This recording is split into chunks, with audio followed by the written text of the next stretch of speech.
Frankenstein, Volume 3, Chapter 5. We had resolved not to go to London, but to cross the country to Portsmouth, and thence to embark for Havre. I preferred this plan principally because I dreaded to see again those places in which I had enjoyed a few moments of tranquillity with my beloved Clerval.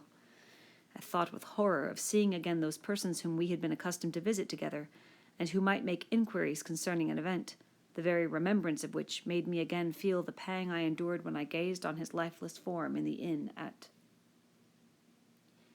As for my father, his desires and exertions were abounded to the again seeing me restored to health and peace of mind. His tenderness and attentions were unremitting. My grief and gloom was obstinate, but he would not despair. Sometimes he thought that I felt deeply the degradation of being obliged to answer a charge of murder, and he endeavored to prove to me the futility of pride. "Alas, my father," said I, "how little do you know me! Human beings, their feelings and passions would indeed be degraded if such a wretch as I felt pride. Justine, poor unhappy Justine, was as innocent as I, and she suffered the same charge. She died for it, and I am the cause of this. I murdered her. William, Justine, and Henry, they all died by my hands." My father had often, during my imprisonment, heard me make the same assertion. When I thus accused myself, he sometimes seemed to desire an explanation, and at others he appeared to consider it as caused by delirium, and that, during my illness, some idea of this kind had presented itself to my imagination, the remembrance of which I preserved in my convalescence. I avoided explanation, and maintained a continual silence concerning the wretch I had created. I had a feeling that I should be supposed mad, and this forever chained my tongue when I would have given the whole world to have confided the fatal secret. Upon this occasion my father said, with an expression of unbounded wonder, "What do you mean, Victor? Are you mad? My dear son, I entreat you never to make such an assertion again." "I am not mad," I cried energetically. "The sun and the heavens, who have viewed my operations, can bear witness of my truth. I am the assassin of those most innocent victims. They died by my machinations.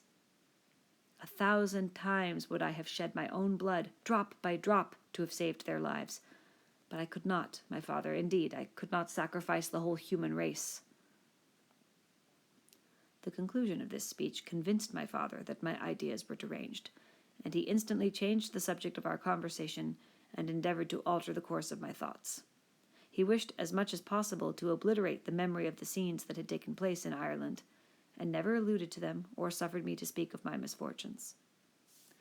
As time passed away, I became more calm. Misery had her dwelling in my heart, but I no longer talked in the same incoherent manner of my own crimes. Sufficient for me was the consciousness of them. By the utmost self-violence, I curbed the imperious voice of wretchedness, which sometimes desired to declare itself to the whole world, and my manners were calmer and more composed than they had ever been since my journey to the Sea of Ice. We arrived at Havre on the 8th of May, and instantly proceeded to Paris, where my father had some business which detained us a few weeks. In this city I received the following letter from Elizabeth. "To Victor Frankenstein, my dearest friend, it gave me the greatest pleasure to receive a letter from my uncle dated at Paris. You are no longer at a formidable distance, and I may hope to see you in less than a fortnight. My poor cousin, how much you must have suffered! I expect to see you looking even more ill than when you quitted Geneva. This winter has been passed most miserably, tortured as I have been by anxious suspense, yet I hope to see peace in your countenance, and to find that your heart is not totally devoid of comfort and tranquillity. Yet I fear that the same feelings now exist that made you so miserable a year ago, even perhaps augmented by time. I would not disturb you at this period, when so many misfortunes weigh upon you, but a conversation that I had with my uncle previous to his departure renders some explanation necessary before we meet. Explanation, you may possibly say. What can Elizabeth have to explain? If you really say this, my questions are answered, and I have no more to do than to sign myself your affectionate cousin, but you are distant from me, and it is possible that you may dread and yet be pleased with this explanation, and in a probability of this being the case, I dare not any longer postpone writing what, during your absence, I have often wished to express to you, but have never had the courage to begin. You well know, Victor, that our union had been the favorite plan of your parents ever since our infancy. We were told this when young, and taught to look forward to it as an event that would certainly take place. We were affectionate playfellows during childhood, and, I believe, dear and valued friends to one another as we grew older. But as brother and sister often entertain a lively affection towards each other, without desiring a more intimate union, may not such also be our case? Tell me, dearest Victor, answer me, I conjure you, by our mutual happiness, with simple truth. Do you not love another? You have travelled, you have spent several years of your life at Ingolstadt, and I confess to you, my friend, that when I saw you last autumn so unhappy, flying to solitude from the society of every creature, I could not help supposing that you might regret our connection, and believe yourself bound in honour to fulfil the wishes of your parents, although they oppose themselves to your inclinations. But this is false reasoning. I confess to you, my cousin, that I love you, and that in my airy dreams of futurity you have been my constant friend and companion. But it is your happiness I desire as well as my own, when I declare to you that our marriage would render me eternally miserable, unless it were the dictate of your own free choice. Even now I weep to think that, borne down as you are by the cruelest misfortunes, you may stifle by the word honour all hope of that love and happiness which would alone restore you to yourself. I, who have so interested an affection for you, may increase your miseries tenfold by being an obstacle to your wishes. Ah, Victor, be assured that your cousin and playmate has too sincere a love for you not to be made miserable by this supposition. Be happy, my friend, and if you obey me in this one request, remain satisfied that nothing on earth will have the power to interrupt my tranquillity. Do not let this letter disturb you. Do not answer it tomorrow or the next day, or even until you come, if it will give you pain. My uncle will send me news of your health, and if I see but one smile on your lips when we meet, occasioned by this or any other exertion of mine, I shall need no other happiness. Elizabeth Lavenza, Geneva, May 18th. This letter revived in my memory what I had before forgotten, the threat of the fiend. I will be with you on your wedding night. Such was my sentence, and on that night would the demon employ every art to destroy me, and tear me from the glimpse of happiness which promised partly to console my sufferings. On that night he had determined to consummate his crimes by my death. Well, be it so. A deadly struggle would then assuredly take place, in which if he was victorious, I should be at peace, and his power over me be at an end. If he were vanquished, I should be a free man. Alas, what freedom! Such as the peasant enjoys when his family have been massacred before his eyes, his cottage burnt, his land laid waste, and he is turned adrift, homeless, penniless, and alone, but free. Such would be my liberty, except that in my Elizabeth I possessed a treasure. Alas, balanced by those horrors of remorse and guilt which would pursue me until death. Sweet and beloved Elizabeth, I read and re-read her letter, and some softened feelings stole into my heart, and dared to whisper paradisical dreams of love and joy. But the apple was already eaten, and the angel's arm bared to drive me from all hope. Yet I would die to make her happy. If the monster executed his threat, death was inevitable. Yet again, I considered whether my marriage would hasten my fate. My destruction might indeed arrive a few months sooner, but if my torturer should suspect that I postponed it, influenced by his menaces, he would surely find other and perhaps more dreadful means of revenge. He had vowed to be with me on my wedding night, yet he did not consider that threat as binding him to peace in the meantime, for, as if to show me that he was not yet satiated with blood, he had murdered Clerval immediately after the enunciation of his threats. I resolved, therefore, that if my immediate union with my cousin would conduce either to hers or my father's happiness, my adversary's designs against my life should not retard it a single hour. In this state of mind, I wrote to Elizabeth. My letter was calm and affectionate. I fear, my beloved girl, I said, little happiness remains for us on earth, yet all that I may one day enjoy is concentred in you. Chase away your idle fears. To you alone do I consecrate my life and my endeavors for contentment. I have one secret, Elizabeth, a dreadful one. When revealed to you, it will chill your frame with horror, and then, far from being surprised at my misery, you will only wonder that I survive what I have endured. I will confide this tale of misery and terror to you the day after our marriage shall take place, for, my sweet cousin, there must be perfect confidence between us.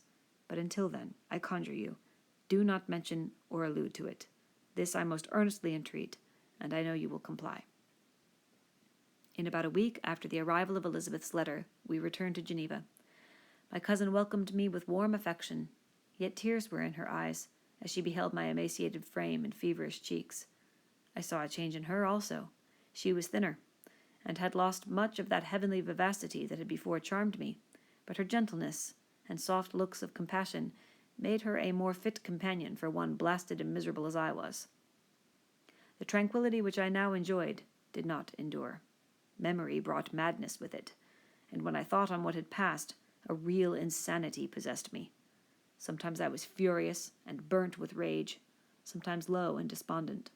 I neither spoke nor looked, but sat motionless, bewildered by the multitude of miseries that overcame me. Elizabeth alone had the power to draw me from these fits. Her gentle voice would soothe me when transported by passion, and inspire me with human feelings when sunk in torpor. She wept with me and for me. When reason returned, she would remonstrate and endeavor to inspire me with resignation. Ah, it is well for the unfortunate to be resigned, but for the guilty there is no peace. The agonies of remorse poison the luxury there is otherwise sometimes found in indulging the excess of grief. Soon after my arrival, my father spoke of my immediate marriage with my cousin. I remained silent. "Have you, then, some other attachment?" "None on earth. I love Elizabeth, and look forward to our union with delight. Let the day therefore be fixed, and on it I will consecrate myself in life or death to the happiness of my cousin." "My dear Victor, do not speak thus. Heavy misfortunes have befallen us, but let us only cling closer to what remains, and transfer our love for those whom we have lost to those who yet live. Our circle will be small, but bound close by the ties of affection and mutual misfortune, and when time shall have softened your despair, new and dear objects of care will be born to replace those of whom we have been so cruelly deprived." Such were the lessons of my father, but to me the remembrance of the threat returned. Nor can you wonder that, omnipotent as the fiend had yet been in his deeds of blood, I should almost regard him as invincible, and that when he had pronounced the words, "I shall be with you on your wedding night," I should regard the threatened fate as unavoidable. But death was no evil to me, if the loss of Elizabeth were balanced with it, and I therefore, with a contented and even cheerful countenance, agreed with my father that if my cousin would consent, the ceremony should take place in 10 days, and thus put, as I imagined, the seal to my fate. Great God! If for one instant I had thought what might be the hellish intention of my fiendish adversary, I would rather have banished myself forever from my native country, and wandered a friendless outcast over the earth, than have consented to this miserable marriage. But, as if possessed of magic powers, the monster had blinded me to his real intentions, and when I thought that I prepared only my own death, I hastened that of a far dearer victim. As the period fixed for our marriage drew nearer, whether from cowardice or a prophetic feeling, I felt my heart sink within me. But I concealed my feelings by an appearance of hilarity that brought smiles and joy to the countenance of my father, but hardly deceived the ever-watchful and nicer eye of Elizabeth. She looked forward to our union with placid contentment, not unmingled with a little fear, which past misfortunes had impressed, that what now appeared certain and tangible happiness might soon dissipate into an airy dream, and leave no trace but deep and everlasting regret. Preparations were made for the event, congratulatory visits were received, and all were a smiling appearance. I shut up, as well as I could, in my own heart the anxiety that preyed there, and entered with seeming earnestness into the plans of my father, although they might only serve as the decorations of my tragedy. A house was purchased for us near Coligny, by which we should enjoy the pleasures of the country, and yet be so near Geneva as to see my father every day. who would still reside within the walls for the benefit of Ernest, that he might follow his studies at the schools. In the meantime, I took every precaution to defend my person, in case the fiend should openly attack me. I carried pistols and a dagger constantly about me, and was ever on the watch to prevent artifice, and by these means gained a greater degree of tranquillity.